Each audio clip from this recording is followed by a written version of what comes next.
अगर नारी अपने पुत्र और अपने पति के लिए, उसकी उम्र की वृद्धि के लिए, रोग मुक्ति के लिए, किसी को कष्ट नहीं देना, के चक्कर में अगर दूसरा दुखी हो रहा है तो वो दुख नहीं, अपने चक्कर में किसी को कष्ट नहीं होना चाहिए। मंदिर में पूजन करने गए, नारियल फोड़ के अंदर का भाग निकाल कर जो गड़ने वाली नट्टियां होती है ना, तो नारियल के ऊपर की खोल होती है, नट्टी उसको बोलते हैं, नट्टी वो रास्ते में पटक दिया। अब जो दर्शन करने जा रहा है पाँव में चुभ रही, नहीं चुभ रही? अरे बोलो तो, चुभ रही है ना। अब लोग आपको धर्मात्मा कह सकते हैं कि ये बहुत धर्मात्मा है, बड़ी पुण्यात्मा है, पर शास्त्र आपको पुण्यात्मा नहीं कह सकता, आपको धर्मात्मा नहीं कह सकता। क्यों नहीं कह सकता? क्योंकि आपका स्वार्थ पूर्ण हो गया, और आपका स्वार्थ पूर्ण होकर आप दूसरे को कष्ट देने के लिए वो वहीं पटक कर चलेगा। शिव महापुराण में आपको पहले भी कथा में कहा, आज फिर कहते हैं, जब जब शंकर के मंदिर में जाना, जब जब शिव के मंदिर में जाना, तो कहीं झाड़ू पड़ी हो तो उठाकर लगा देना, जल हो तो उससे साफ कर देना, भगवान का श्रृंगार करना, पत्ती तोड़कर उससे ही श्रृंगार कर देना, भले बेलपत्र ना मिले, शंकर का अनुमोदन करना। आज शिव महापुराण के माध्यम से कम जितने भी शंकर के मंदिर हैं, सारे शिव मंदिर में इतना कीचड़ जमा होता था, जो जाता था पानी ढोल कर आता था, लात रखकर कीचड़ कर आता था। आज कम से कम पूरे भारत के, पूरे विश्व के शंकर के मंदिर में शंकर की कथा सुन सुनकर लोग जागरूक होकर शिव मंदिर को साफ तो रखे हैं। पूरा शिव मंदिर आज के समय में एकदम क्लीन मिलता है। लोग जान गए कि शंकर के मंदिर में दिया लगाने का क्या फल है, शंकर को बेलपत्र चढ़ाने का क्या फल है, शंकर के मंदिर में बुआरी काटने का, झाड़ू लगाने का, पोछा लगाने का, शिव को उस मंदिर को क्लीन करने का क्या फल। समझ? अब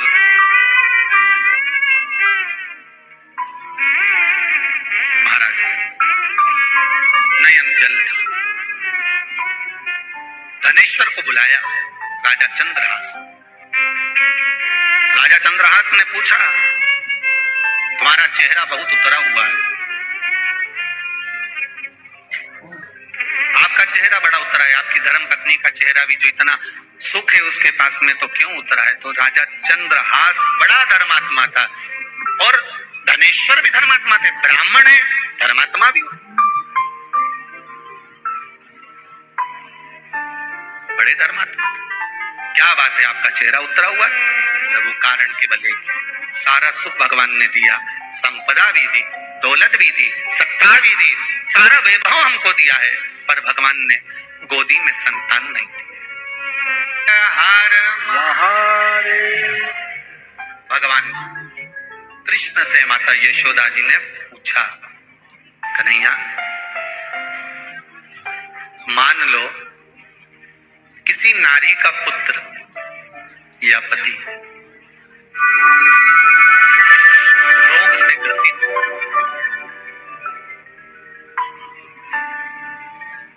उसके पति की या पुत्र की आयु थोड़ी सी है, तो हे कृष्ण, उस नारी को कौन सा व्रत धारण करना चाहिए या किसकी पूजन करना चाहिए? एक कुरुक्षेत्र की भूमि का संवाद है।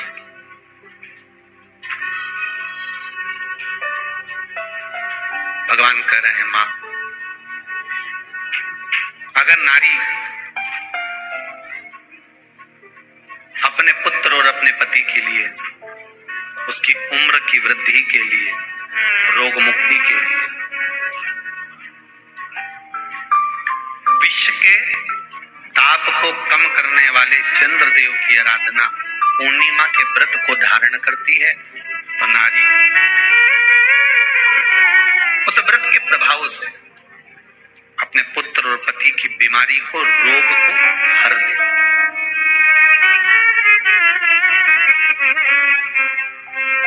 रोग का हरण कर लेती।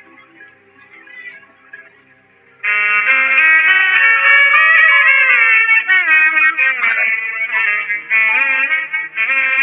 जो बच्चा बुद्धि से विकलांग हो, विद्या में कमजोर हो, परीक्षा हॉल में पेपर देते समय भूल जाता,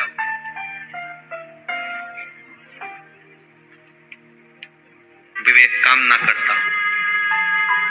तो निवेदन है, किसी भी पूर्णिमा की रात्रि को 12 बजे गाय के, गौ माता देसी गाय के जो 4 थन होते हैं, उन 4 थन में से जो आगे के थन होते हैं, 2 पीछे की ओर होते हैं, 2 आगे की ओर होते हैं, तो जो आगे के 2 थन है, उस थन का दूध निकलवा लिया जाए और उस दूध का कोई भी मीठा पदार्थ बनाओ तो ठीक है, ना बनाओ तो उसी दूध में शक्कर मिलाकर पूर्णिमा की रात्रि को, जो विवेक से कमजोर हो, बुद्धि से कमजोर हो, जा याद करा हुआ सब भूल जाते हो, या आपके लिए भी है, कोई चीज रखते हो भूल जाते हो, विवेक याद नहीं रहता, बुद्धि में इतना प्रबल बल नहीं आ पाता, याददाश्त कमजोर होती चली जाती, तो किसी भी पूर्णिमा की रात्रि को 12 बजे गाय के आगे के 2 थन का दूध, उसमें कोई पदार्थ, शक्कर, गुड़ कुछ भी मिलाकर भगवान के चंद्रदेव की साक्षी में उसको पिला दिया जाए। महाराज बार बार पिलाने की जरूरत ही नहीं पड़ेगी, एक ही बार में काम कर जाएगा और विवेक पूर्ण तरह से कार्य करेगा।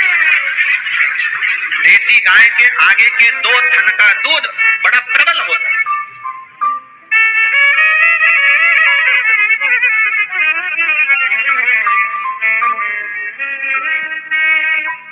पूर्णिमा की रात्रि को 12 बजे उसका प्रयोग किया जाए। आप उस दूध को निकाल लो, शाम के समय, रात्रि के समय ग्वाले से कहकर, जिसके यहाँ पर देसी गाय हो, वहां निकलवा कर उसको रखा जाए, उसका पान करा जाए। महाराज रोग बीमारी में प्रबलता, तो माँ यशोदा जी जग कल्याण के लिए पूछ रही है, संपूर्ण विश्व के कल्याण के लिए।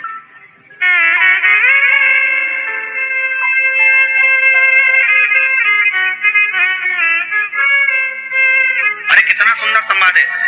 स्कंद पुराण में समुद्र मंथन की तिथि, नक्षत्र, घड़ी, पल सब कुछ लिखा हुआ है कि समुद्र मंथन के लिए देवताओं ने इंतजार करा था। कब? जब चंद्र का प्रभाव पूर्ण हो। जब चंद्र का प्रभाव पूर्ण होगा तब जो मंथन होगा, उस मंथन का जो सुख होगा वो जीवन को आनंद दे जाएगा।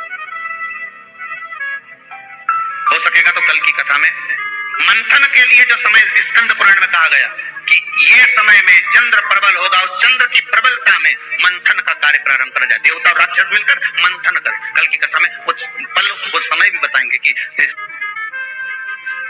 क्यों इंतजार कर रहे हैं कि चंद्र प्रबल हो तब हो। क्यों भीष्म पितामह इंतजार करते हैं कि सूर्य उत्तरायण हो तब जाऊं।